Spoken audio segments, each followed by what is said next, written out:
Welcome back, Devils fans. It is podcast episode 2 of Runnin With The Devils. Thank you for tuning in. We'll be sitting here talking Devils hockey, news, historical things, rumors, all of that, all season long. Please like, comment, subscribe. If you are a Devils fan, we'll be here all season for you. And what another week without games during the All-Star break. Lots to catch up on, lots of news coming out of the week.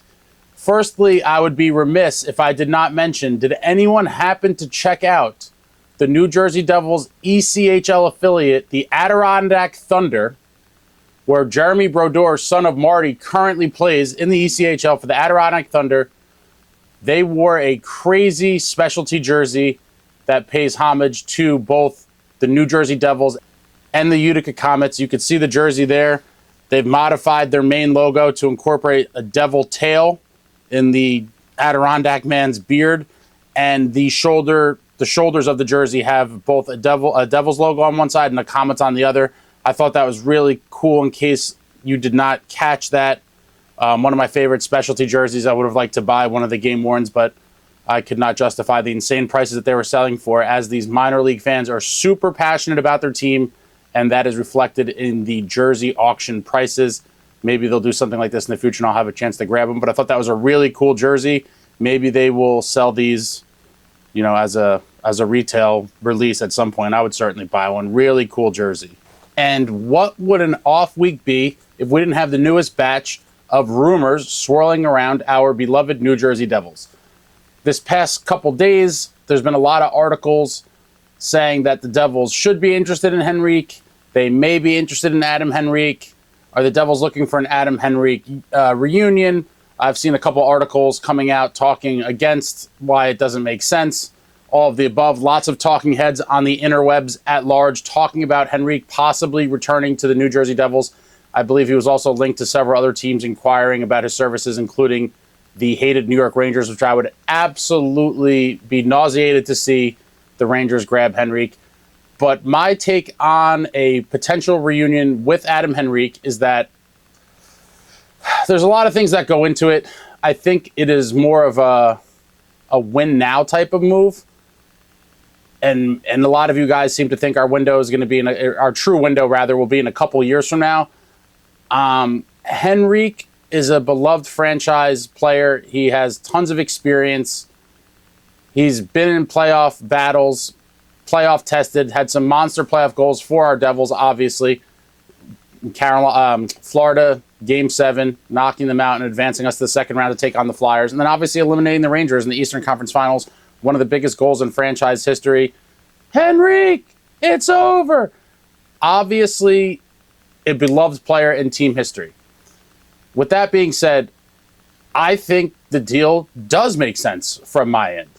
We just lost a depth center in Mikey McLeod, whose seemingly his career is probably over, unfortunately. That's a whole different saga. But with Michael McLeod being out of this lineup forever, essentially, depth centers are a valuable and necessary piece for us to even make the playoffs and then to go on a run once we're in the playoffs. I think Adam Henrique fits the bill beautifully. I think he could slot in up and down the lineup as a center, and I think he would be extremely valuable to this Devils club. Now, in terms of what it would cost to get him, I don't know. I've heard there's been rumors out there that the Ducks are looking for a first, and that price would be entirely too high for me. Being where we are right now in the standings and as a team, I definitely could not pay the first for Adam Henrique. I'd love to get him back, but that to me would be an overpayment. And if a true contender out there is willing to pay a first, I can't do it personally. I cannot pull the trigger on sending a first for Adam Henrique. I could see how some teams could convince themselves that he could be a depth piece that puts them over the top for their playoff run and maybe would pay the first rounder. I would not be interested at that price, but something less than that, I certainly would be interested in seeing what Adam Henrique could do on this lineup. I think he'd be a great leader in the room for this very young team, and I think he could produce on the ice. This season, in 49 games played, he has 15 goals and 18 assists for 33 points. So it's not like he's some, a lot of people are like, oh, he's old, he's washed up. He's certainly not. He's a very productive NHL player, very witty, smart, hockey player, hockey IQ. Would love to see him back. Yeah, 33 points in 49 games. That's nothing to sneeze at. And I think he could plug in beautifully in our lineup, especially now with the departure of McLeod. With that being said, the price has to make sense. And so if it is a first, I think that's entirely too much for the Devils as we stand right now. I think we have more pressing needs that we could use that first-round pick in a deal, sending somewhere else, hopefully for a defenseman and or a goalie. Obviously, the more pressing needs for this club, but at a more tolerable price point, I certainly would be interested in trying to get Henrique. And if he would re-sign for a couple years or maybe even a few years at a very team-friendly number, say, maybe 2.3, 2.25, stretching it maybe 2.5.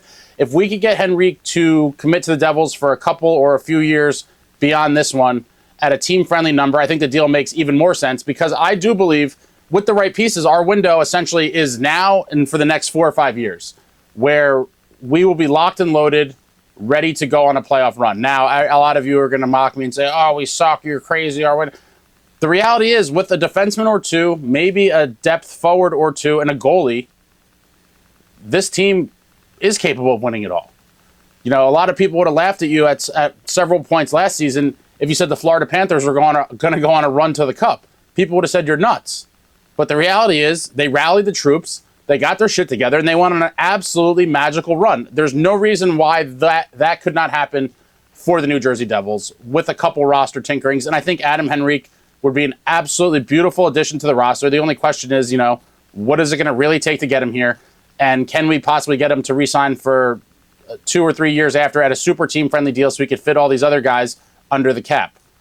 That is the only question for me. If the return is something we could tolerate, obviously less than a first, I'm all about bringing Adam Henrique back. We had just missed out on another reunion I was hoping to see, which was Zach Parise. He signed with the Avalanche. And I think he could have also been a very great addition for the team for the same reasons. Veteran leadership, he's been there before, yada, yada. But he chose greener pastures and went with the Avalanche and is now chasing his cup like Ray Bourque, and I hope they do not win. Sorry, Zach. Can never root for the Avalanche. As I said in the previous episode, I will hate them for life because of the 2001 Stanley Cup final loss that we suffered and the Ray Bourque narrative being jammed down our throats. So Adam Henrique would be a very interesting one to me. And then in terms of, just maybe over the break, if we're thinking about tinkering with the roster because McLeod is out, when we come back from the break, do we try Dawson Mercer at center again? He was a natural center, hasn't played center a lot in the league, but with all of the injuries and now McLeod out, maybe we should give Mercer another audition at center and see if we could find some line mates that he could really click with. I think, with Mercer at center, there's a lot of different combinations we could come up with to hopefully have some balanced scoring in the lineup, something we've kind of struggled to find all season long. Obviously, with Jack being out, that affects the whole machine, if you will. But I think maybe trying Mercer at center could be an experiment worth dabbling in, just to kind of see if we could shake some things up and get some guys going coming out of the break. And along with maybe putting Mercer at center is, I believe Timo Meier has to be shifted back to his natural position of right wing. He played there in San Jose. That's where his most productive power play moments and all of his skill set, I think, would be well served if we move him back to the right wing and see what he could do. And so, it's tough with all the injuries and the line juggling. Everything's kind of been a mess. But I think putting Timo on the right side maybe could wake him up a little bit, and then we could kind of make some lines that make sense and can produce going forward. We obviously need Jack back more than anything. He attended the All-Star festivities but did not take part in the skills competition, and he will also not be playing in the game. At this point, I'm hoping he even plays in the Stadium Series game. We've been very cryptic and, with upper body injury and all these things. And so who knows when he's really going to come back. I hope to see him back as soon as possible because, as I've said countless times, the team goes as far as Jack Hughes could bring them. And it's unfortunate that, our game is so reliant on his skill set. But the reality is he is one of the best players in the world, and your lineup's going to feel it in all facets when he's not there. So hopefully he comes back. Maybe we try Mercer at center, put Timo on right wing. I think maybe we could shake some things up and kind of come out reinvigorated after the break. And then also on the rumor front, there's been lots of reports and articles coming out that the New Jersey Devils are actively calling around the league looking for a goalie. This is something we've beaten to death time and time again. And for me, I obviously want a goalie. Would love a long-term solution somewhere, someone like Saros or Gibson or even Markstrom. I wouldn't say is like a super long-term, but that could be like a four-year kind of intermediate fix. I do think as of today, of all the guys, I personally like Markstrom the best, but I would not want to get Markstrom and not address the other issues on the roster. It also seems that Calgary is looking for some insane package to even go to him with the trade. Markstrom seems to be bothered by that his name was in the news and he was part of trade speculations, and it seems like Calgary is taking the road of blow us away with an offer. If we think it's good, we'll approach Markstrom and see if he approves it. So, it could be gamesmanship to try to drive up the price. I don't know. It just seems like Markstrom is not going to be a realistic possibility for a variety of reasons.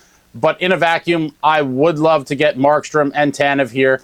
And I believe with one or two other small moves, if we brought those two guys in, I believe this team is dramatically better and, call me crazy, could be a legitimate cup contender.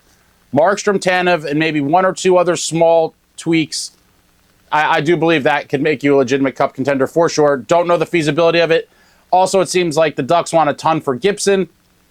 I'm a little more skittish on him than Markstrom. I don't know. It's just hard with these guys, right? You don't know how good they're going to be for how long, and especially if you're giving lots of assets and picks and all this stuff, it becomes very messy and almost like a gamble. I suppose you can make that argument for a lot of things that are sort of a gamble, but I don't know. I don't want to do high stakes gambling on a goalie that may or may not pan out, but would love to see Markstrom. I'm not really interested in Merzlikins. I don't know. He seems like a little bit of a head case. Obviously, his name's been rumored to a lot of teams looking for a goalie. The Devils absolutely lit him up a few weeks back in Columbus, and it was just like, if this is your audition to try to get moved to this team, you really shit the bed. He looked horrible. We lit him up, I think, for 4, and I don't know. Just things about that guy. I'm not sure. I'm not a buyer on Merzlikins. There's a couple other smaller name patchwork type goalies that could be in play. I put out a video a couple days ago where I thought a great low risk, high reward potential would be bringing in Marc-Andre Fleury from the Wild. A lot of people are saying he doesn't want to be moved, but I think that was kind of before he realized he was going to be playing the last days potentially of his illustrious NHL career in meaningless games for Minnesota and just kind of fizzling to obscurity. So I don't know. It seems like anyone who's been in the game for that long, has accomplished what he has, I would like to think that he would have one more chance at reclaiming former glory, and I don't know that anyone could give him a better sales pitch than the New Jersey Devils are in the position to right now, being that we are super young. We could kind of promise him the starting role for the rest of the season and say, it's on you, sir. Get us to the playoffs and let's go on this magical run. The flower reborn in New Jersey, and then beg him to come back for next year and then figure it out. But I would love to see Fleury. Wouldn't cost a lot of assets, which is why I'm super about it. We could, that's a very low risk, high reward potential, and I'm all about moves like that. I don't think it would cost a lot, and potentially what he could give you is a lot more than whatever we're going to have to send there. So I'd be all about that. But the goalie saga continues in New Jersey. Lots of rumors, lots of nonsense. The trade deadline's in about 5 weeks, so I'm sure we're going to hear tons more. But hopefully we get some relief sooner than later, because with this roster right now, if we wait too long, we could fall out of it. I hope it doesn't happen, but points are precious. Every game is precious. The standings are tight. And so hopefully we do something to help the troops out immediately.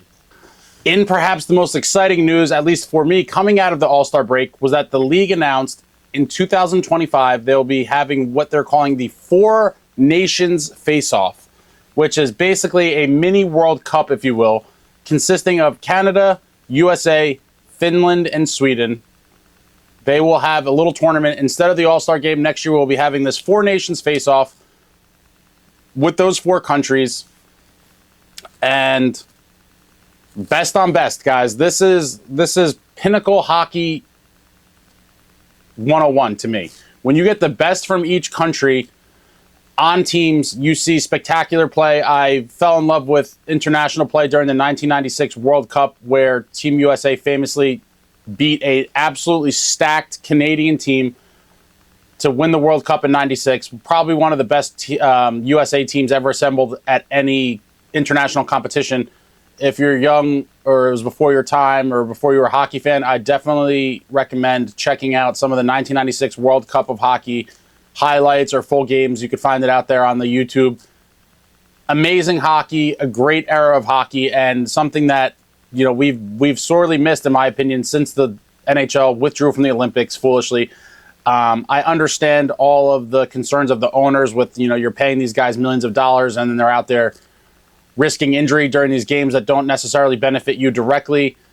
And I think the league wanted some revenue from it. I don't know. There's a lot of politics and nonsense that goes into it. And anytime you're talking about sports and big money and potentially guys getting injured. But I do think that the international competitions, especially the Olympics, are marketing gold for the league at large. I mean, in prime time, especially if some of these games are shown, I think a lot of eyeballs that aren't normally watching hockey will tune in to see these international competitions. But it's starting off, they're just dipping their toe in the water. The 4 nations face off: Canada, USA, Finland, Sweden. The games are rumored to be played. I don't think it's been confirmed yet. The rumor is that the games will be played in Montreal and Boston. So I'm hoping that those cities are true. They are both drivable from the lovely state of New Jersey, and I will be super interested in attending some of these live. These things don't happen all too often, and when they do, they're special moments. And the most exciting thing about it, I suppose, is that Team USA could be absolutely filthy with some of the talent the Americans have in the league right now. I mean, you're talking about the Tkachuk brothers, the Hughes brothers, Austin Matthews, Connor Hellebuck, and the list goes on and on. The roster is going to be absolutely lethal. And USA could win any of these tournaments now. A World Cup, Olympics. For the foreseeable future, Team USA will have a completely insane, stacked roster that could go head-to-head with the juggernaut that is Canada. You know, people have to realize hockey is religion in Canada, and these kids are basically born on skates, and there's like hockey factories and hockey farms all over Canada. USA is slowly catching up. While it will never be as popular in America as it is in Canada, it just can't be. The gap is kind of closing over time, and we're starting to see some studs born in America, born in the good old US of A, and including our own Jackie boy. And now we're going to see on the international stage who's the best. Not to get political, this is definitely not a political show, but I do think when you're having these tournaments, to not have Russia involved is kind of strange to me. You know, Russia's always been one of the upper echelon, you know, hockey countries, and it just seems weird to exclude them because of political stuff. I don't know all the background to it, and, you know, why, you know, what do the players have to do with the country and the war and all this stuff? I don't like it. I think in the 2000, it may have been the last World Cup or maybe it was an IIHF tournament where they had something where it was like they refused to allow them to wear the flag. So I think it was like Olympic athletes from Russia or something like that. If you want to do something like that, I could accept it. Just let the guys play, you know, and everyone knows it's Russia, but, you know, you're calling it something else, that would fine. I'm okay with all that stuff, semantics and nonsense, if you don't want to show their flag for whatever reason. But I do think to exclude Russia, perennial hockey powerhouse, is kind of silly. And if I was a Russian player in the league, I'd be pretty pissed. So, you know, in this 4 nations face-off next year, could be one of the last times we could see Alex Ovechkin in international play, and he's not going to be in the tournament because of a war going on. Seems silly to me. Seems like a reach. You know, I don't want to get too much into this, but it just seems like organizations often try to bend over backwards to cater to the crowd or the people that might be coming with pitchforks, and, you know, I don't know. Seems silly to me. I wish they just did like Olympic athletes from Russia or whatever you want to call it, so that guys like him could play. Kucherov, So we're going to be robbed of seeing all these guys on the international stage, and it's unfortunate for the players as well. I'd be pretty pissed. My country's involved in a war, so I can't play in a international hockey tournament featuring the best players in the world. Seems kind of silly, but that's a whole other topic for another time. But we will see Canada, USA, Finland, Sweden. And the press conference from the league came out. NHL Four Nations Face-Off will feature international tournament play between NHL players from Canada, Finland, Sweden, and the United States. The 2025 NHL Four Nations Face-Off will take place in February 2025 in 2 North American cities, 1 in Canada and 1 in the United States. NHL All-Star Weekend will not be held during the season.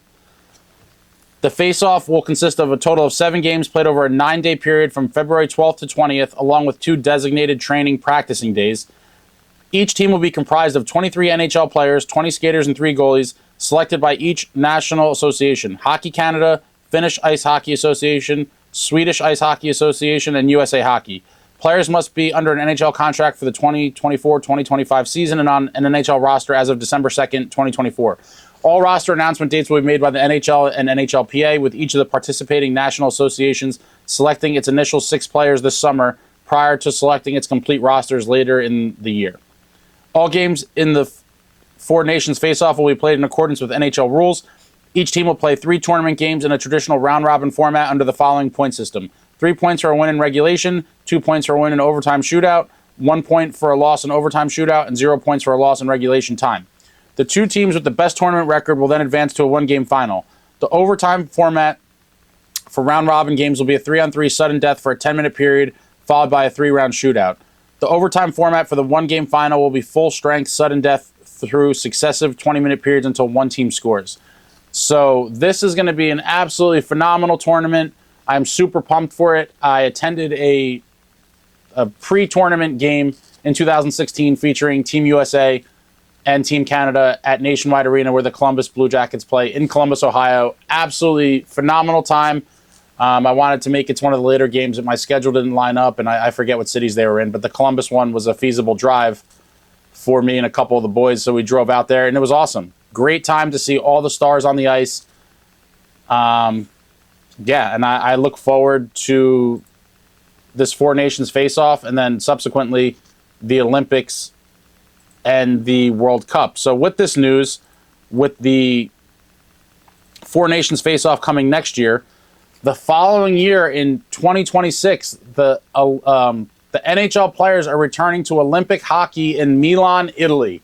2026, the NHL is back for the Olympics, and then they're going to get on the schedule of every 2 years. There's going to be an international tournament. So Olympics in 2026, the World Cup is officially coming back in 2028, and then we will be in the Olympics for 2030, and then I'd imagine, just keep going like that. World Cup 2032, 2036 Olympics, so on and so forth, so that every 2 years we will either see the NHL players in the Olympics or the World Cup, and then the years in between, I'd imagine they'll continue with the All-Star Game, which, the All-Star Game has lost its luster for me a long time ago. Much rather see the international play. There's really no comparison. International team play trumps all. If we just take a look at New Jersey Devils history of the elite players over the years that we've had that have represented their country in international play, be it the World Cup or the Olympics. For Canada, obviously Marty Brodeur, the greatest goaltender of all time, has represented Canada millions of times in World Cups and Olympics.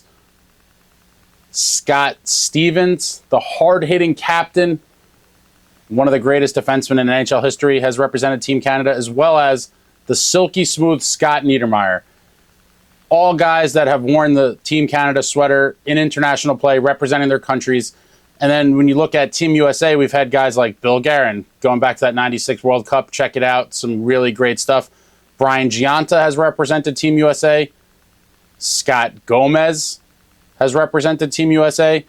Zach Parise has represented Team USA. And Jamie Langenbrunner captained Team USA in the 2010 Olympics. And wow, what a great run for USA. That was foiled by Sid and Team Canada, but that was another memorable Olympics. And then we've had Patrick Elias and Peter Sikora representing the Czech Republic. And there's some other guys as well, but these are the quick ones that come to my mind right away. Great to see your favorite NHL team guys representing their countries on the big stage, international play. Can't wait for it to happen again. We're now 1 year away from this four-nation face-off. And the most recent time there was a World Cup in 2016, the only guys we had representing the Devils were Corey Schneider and Kyle Palmieri. Both played for Team USA in that tournament, which was not a great showing for Team USA. But very fun to watch nonetheless, and I expect these international tournaments in the next few years to really draw, especially with how good I believe Team USA will be, will bring in some new hockey fans and expose people to our great game. And especially now with the speed and the skill, I think it's a better time than ever to showcase these guys on the international stage and hopefully help grow the sport. As we all know, hockey's nowhere near as popular as most of the other sports in America, and things like this will go a long way to show people how great and exciting hockey can be. With last month's induction of Sergei Brylin into the Devils Ring of Honor, me and some of my Devil fan friends were discussing recently who should the next guy or guys be that are inducted into the ring. And I do think there's going to be a lot of opinions on this topic, a lot of different viewpoints. I do think Sarge was the perfect next inductee because he is the only player on the 3 Cup teams who doesn't have his jersey retired. And I think the Ring of Honor was the perfect recognition for Sarge. He rightfully belonged there, and now he is in the Ring of Honor. But it brings me to now, who are some other guys that should be in the Ring of Honor? And I got to thinking, and me and some of my buddies were talking, and there's a couple issues with the whole overall thing. And one is that the size of these Ring of Honor displays, they're more prominent to me than the rafters, than the banners are on the rafters. There's so many banners, they kind of get lost. The Ring of Honor is like a massive placard situation, like in the back of the sections. So if you didn't know anything, I'd imagine if you didn't know anything and you came to the Rock, you might think John McMullen and Sergei Brylin are the 2 most important people in Devils history because there's this huge, pronounced, whole section kind of display for them, whereas the other guys have banners that are just kind of lost up in the rafters. So I don't know. But with these things being so big, I don't know how many they could really have, or if they're eventually going to move to some sort of smaller display so that they can fit more guys. But the Devils have a very rich franchise history, despite being only 41 years old, which is fairly young compared to some of the other teams. But with our history and success, there's a lot of guys that I think do belong in the Ring of Honor. And I'm firstly here going to start off with non-players. So to me, there's a crop of non-players that essentially, to me, 100% belong in the Ring of Honor. And in no particular order, I'm going to go over them right now. Chico Resch. Chico Resch played for the Devils. He's been a broadcaster. He's been around the organization for 40 years. One of the greatest hockey personalities and stewards of the game. Great storyteller. Will stop and talk to you, sign an autograph, sign a photo. One of the greatest guys that I've ever met in hockey. Super friendly, super approachable. All-around great guy. Everyone loves Chico. He's been with the organization in some capacity for so long. Chico Resch, to me, belongs in the Ring of Honor. And how can you mention Chico without mentioning his longtime partner, Mike Doc Emrick? Doc is hands down the greatest to ever do it. We were so lucky and spoiled to have him as our play-by-play announcer for all those years, before eventually he was stolen by the big network NBC, and he was doing Olympics and all the playoff games and cup finals. Doc is a national treasure, and he 100% also belongs in the Ring of Honor. On to the next gentleman here, without being said, Lou Lamoriello, the architect of the entire dynasty, 3 Stanley Cups, loads of playoff runs. Lou Lamoriello, obviously, at some point, will be inducted into the Ring of Honor. I personally would probably wait, and I think the team would as well, wait till he's retired to put him in the ring. I wouldn't want to do it while he's still with another organization, or organization for my Canadian friends. So I think Lou is a shoo-in lock for the Ring of Honor. It's just a matter of timing and when, but I suspect the team would wait until he's retired, and I think that's a logical decision for Lou. But Lou is 100% going in the ring. Coach Jacques Lemaire is the next on my list. The genius who brought the hated trap to New Jersey and kind of laid the foundation for the core group with Stevens, Niedermeyer, Dano, Marty. And Jacques Lemaire brings us our first Stanley Cup championship in 1995, integral figure in the history of the New Jersey Devils, and he also belongs in the Ring of Honor. And on to the next coach, Larry Robinson, absolute legend, involved with all three Devils Stanley Cup victories. He was an assistant coach in 1995 when we won our first one. He took over for the fired Robbie Ftorek during the 2000 season and led the Devils to their second Stanley Cup with an amazing come-from-behind series victory, down 3-1 in the Eastern Conference Finals to the Philadelphia Flyers. Very historic stories have come out about how Larry approached the team after Game 4 and we were down 3-1. We win 2 more games to tie it up at 3-3 and then go on to win an epic Game 7 on the road in Philly. Stevens knocks Lindros out. The rest is history. Devils go on to win their second cup. Jason Arnott in Dallas. And Larry was also an assistant coach on the 2003 team. So without a doubt, to me, one of the most decorated, winningest, legendary figures in all of hockey history. Larry Robinson has 1 million Stanley Cup rings from his playing days, his coaching days, and the guy's an absolute legend. Larry Robinson will be in the Ring of Honor at some point as well. And lastly, rounding out my non-player list, I think Burnsy, Pat Burns, the head coach of the 2003 Stanley Cup New Jersey Devils, belongs in the Ring of Honor as well. Pat Burns, by most accounts, was not always the easiest to deal with for a lot of the players.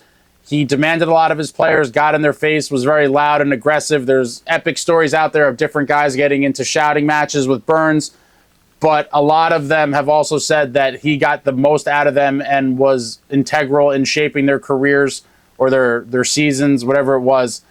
And Pat Burns, the late Pat Burns, also belongs in the Devils Ring of Honor. And that concludes my non-players list. And now on to the players that I believe belong in the Ring of Honor. For me personally, when I think about this topic and think about the guys that should be forever immortalized in something like this, I put my number one criteria or anything is, did you win? Did you hoist the Lord Stanley's Cup in a Devils jersey? And that's why they play the games, to win the cup. That's it. Individual stats and goals, points, that's all very nice. But in the end, did you win? And that's what it comes down to for me. And with that being said, my list is comprised of winners. Winners at the highest level and 2-time winners. So, again, in no particular order, my first player on the list is Claude Lemieux. Claude Lemieux, for the older fans know, absolute Devils legend.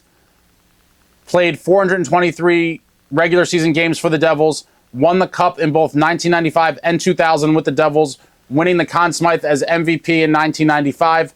We do not win that Stanley Cup without Claude Lemieux. And absolute legend. When I think of Devils playoff moments, Claude Lemieux is right there towards the top of the list. He had 57 points in 82 playoff games played as New Jersey Devil. Claude Lemieux, my first on this list here, induction into the Ring of Honor. And now we're just going to keep going with these 2-time Cup champions. The next one on my list, Randy McKay. Randy McKay, another absolute tough guy legend. 1/3 of the famous crash line in 1995. That was a huge part in the Devils capturing their first Stanley Cup. Widely considered one of the best fourth lines in NHL history. Don't tell Bobby Holik it's a fourth line. He will take insult to that and maybe crush you with his man hands. But what a run in 95. Crash line being a big part of it. And then Randy was here when we won the Cup in 2000 as well. Randy played 760 career regular season games for the Devils, and he played 116 playoff games as a Devil, recording 42 points in those 116 playoff games. Randy McKay, also in my Ring of Honor. Next guy up, Bobby Henrique. Bobby Henrique, again, two-time Cup winner, 95 and 2000. 1/3 of that famous crash line. Great two-way player. He played 786 regular season games as a Devil and had 57 points in 124 playoff games played as a Devil. A lot of the times his assignment was to shut down the other team's best line. He got a lot of the tough matchups, whether he was going against Mario Lemieux, Matt Sundin, guys like that. On a nightly basis, Bobby had to bring it and be a menace and shut down the other team's top line, and he did that job very well. Bobby Henrique, Ring of Honor worthy. And that rounds out actually all my 95, 2000 Cup winners. And now we move on to the crop of guys who won in 2000 and 2003. First on the list here, John Madden. John Madden won the Cup 2000 and 2003. 712 regular season games played as a New Jersey Devil, recording 41 points in 112 playoff games played. 112 playoff games played for Mad Dog. Another key piece in the Cup runs. Great two-way center, great burst of speed. A lot of you remember for some of his beautiful shorthanded goals. John Madden, super underrated in my opinion in Devils history. John Madden belongs in the ring. Next, two-time Cup winner, Colin White. Colin White on the 2000 and 2003 Cup teams, 743 games played as a New Jersey Devil regular season, and 111 playoff games played as a Devil, recording 16 points. Colin White, nasty stay-at-home defenseman, did his job well. Another guy that I think kind of flies under the radar to a lot of people in terms of team history. Always loved Whitey. Wish we had a couple defensemen like him on our current roster. But Colin White, another two-time champion, that belongs in the ring. Next guy up, Gomer, Scott Gomez. Scott Gomez, a 2000 and 2003 Stanley Cup champion. He was the NHL's Rookie of the Year in 2000, winning the Calder Trophy with a 70-point year in his first year in the league as a young child, a baby-faced Gomer. 606 career regular season games played as a New Jersey Devil, and he had 65 points in 97 playoff games played as a New Jersey Devil. Scotty Gomez belongs in the ring. Next player, Brian Rafalski. Brian Rafalski also on the 2000 and 2003 Cup teams. 541 games played as a New Jersey Devil regular season, and he had 60 points in 102 playoff games as a New Jersey Devil. Again, another guy that not everyone, amidst all the Hall of Famers on those teams, not everyone thinks of Brian Rafalski, or his name doesn't maybe come to mind right away. Great offensive defenseman, great at moving the puck, great on the power play. Brian Rafalski belongs in the Ring of Honor with these guys. And now my last two-time Cup champ, Jay Pandolfo, 2000 and 2003 Cup champion, 819 career regular season games played as a New Jersey Devil, recording 33 points in 131 playoff games played as a New Jersey Devil. Pando, again, another depth guy, didn't always jump off the score sheet, but did his job and played it and did his job well. Depth role players are important on runs, and you're not winning cups without guys like Pando, Madden, etc. Loved by his teammates.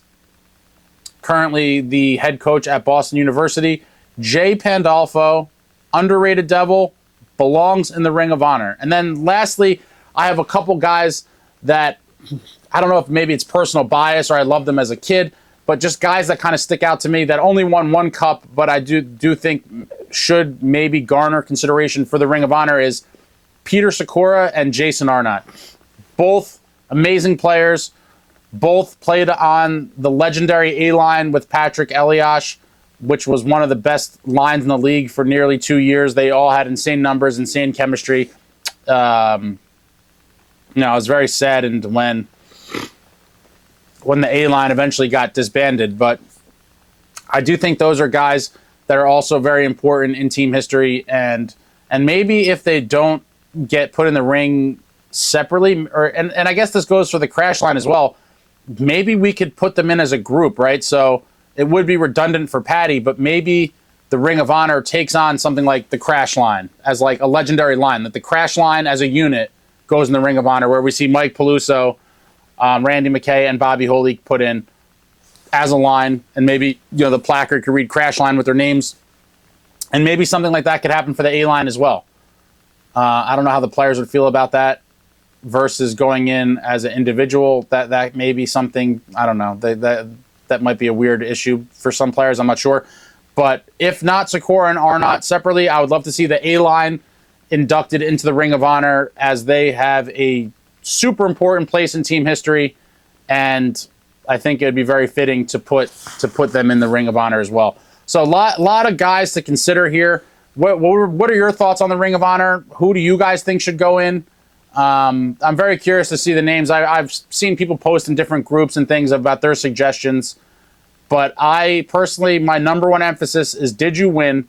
And the list of guys I just rattled off were all not only one-time Stanley Cup champions of the Devils, two-time Stanley Cup champions of the Devils, and those guys to me will always be on a different level than the rest. A lot of guys, people were saying Johnny McLean, and I suppose I could make the case for him to get in as well. But in the end, he does have, great stats and things, but he was a one-time Cup champ, and he forced his way out of here before he won any more. And so while it may seem, I don't know, cutthroat or whatever you want to call it, I personally prioritize all of the guys I just named over a guy like Johnny Mac. You could keep all the stats. I'm looking for the guys that helped us hoist the cup. And these guys all were part of 2 Cup championship teams. So let me know in the comments what you guys think about the guys I mentioned. Who are some guys that I maybe left off, or who do you think should go in? But I think those guys are all super worthy, and I think they're only doing one a year or so for the next few years. So it'll be very interesting to see how they go about the rollout.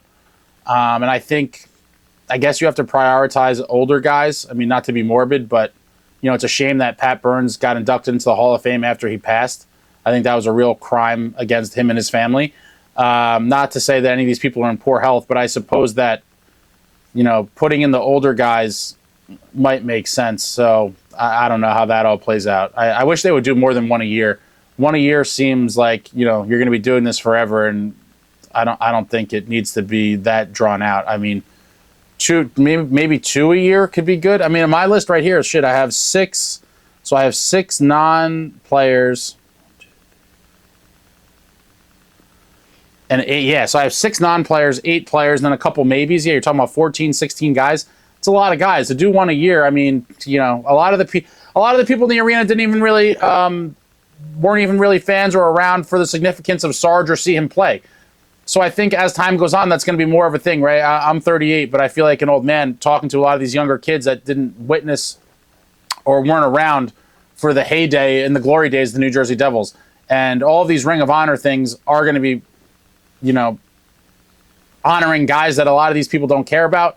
So it is a whole very interesting dynamic. I don't know why there was that big gap between Dr. Mac and Sarge. They should have just kept going with it as they went, but that's neither here nor there. They've revived the whole Ring of Honor project now. So I'm curious to see who they put in. The committee is basically all of the retired guys and a few other people involved with the franchise, and the current Ring of Honor guys as a committee. So I'd imagine that it's in good hands for them to determine who's going to go in. But I would love to see all the guys I named. 2-time Cup champs, can't go wrong. Let me know in the comments what you guys think and who you think should be in the ring. And do you think any of my picks are unworthy? Let me know. Love talking to you guys in the comments and hearing opinions of all different kinds. That wraps up episode 2 of Runnin' With The Devils. Thank you for watching. Please let me know in the comments what you think about any of the possible trade targets I mentioned, any of the Ring of Honor mentions, all that fun stuff, anything Devils hockey. Throw it out there in the comments. Love talking to you all. And hopefully we turn the season around. Seems like we haven't played in forever. It hasn't been that long, but this All-Star break is a lengthy one, and it just seems like a long time for no Devils hockey. I will be back at the Rock for some games next week. I'll be bringing some behind-the-scenes footage and some cool things. And the much-anticipated Avalanche debut for former New Jersey Devil and Devils captain Zach Parise should be an interesting one. And Nathan McKinnon, coming off the season he's having, will be showing up at Prudential Center as well. Hopefully the Devils get a big win in that game on Tuesday. I will talk to you all and see you all soon. Like, comment, subscribe, and all that jazz. Until next time, friends, let's go Devils.